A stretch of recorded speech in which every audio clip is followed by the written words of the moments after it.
Shalom, selamat pagi anak-anak didik Miss, selamat pagi orang tua kami.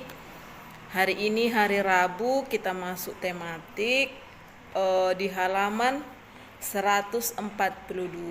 Nah, di sana kita masuk subtema 3, pembelajaran 3 ya. Nah, di sana ada sebuah teks, boleh kamu baca di buku kamu, tapi Miss rangkum dalam sedikit ini ya. Lani sangat kagum dengan potensi alam yang ada di Madura. Nah, mulai bahan tambang, hasil hutan, sampai hasil pertanian dan hasil lautnya.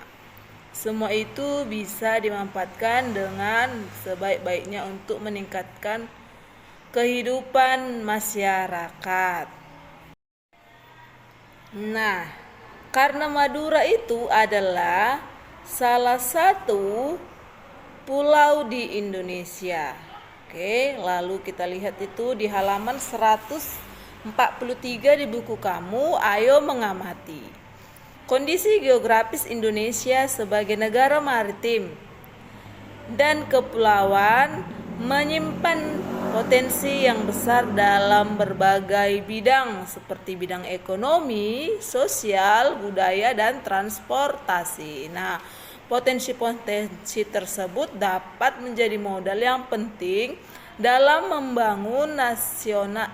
pembangunan nasional guna mewujudkan kesejahteraan masyarakat Indonesia. Nah, wilayah Indonesia merupakan negara kepulauan di mana satu dengan yang lain disatukan oleh laut yang mengakibatkan bervariasinya potensi-potensi oleh bangsa Indonesia. Nah, artinya negara Indonesia itu negara maritim, itu artinya adalah negara yang dikelilingi oleh laut atau negara yang terdiri dari beberapa pulau. Nah, itulah dia. Nah, boleh kamu baca bukumu ya untuk selanjutnya di halaman 143. Nah, di halaman 144 di sana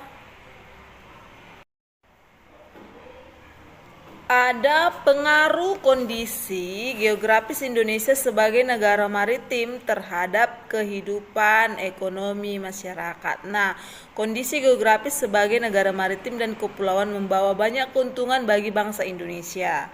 Laut Indonesia mengandung keanekaragaman sumber daya alam laut yang sangat berpotensi baik hayati maupun non hayati. Nah, ini boleh kamu lihat di situ ada penghasilannya ya, ada ikan, ada terumbu karang, ada wisata bahari, ada sumber energi minyak dan gas bumi, ada transportasi antar pulau. Nah, dari hasilnya ini, dari potensi yang ada ini ya, dari ikan, dari situ kita dapat mengetahui pekerjaan apa yang ada di laut Indonesia. Nah, seperti ikan, ya kan, ikan itu biasanya di mana? Di laut, ya kan, di laut Indonesia. Pekerjaan apakah yang dapat menghasilkan ikan atau yang berhubungan dengan ikan? Yang pertama, nelayan. Yang kedua, apa? Penjual ikan. Banyak ya. Baru terumbu karang, apa? Pekerjaannya, jenis pekerjaan yang berkaitan dengan terumbu karang. Terus wisata bahari, berarti ada pemandu wisata, ya kan? Ada sumber daya energi minyak dan gas bumi. Nah, pekerjaan apa yang cocok di situ? Ya, nanti itu latihan kita di halaman 145. Ada 6 pekerjaan yang harus kamu cari menurut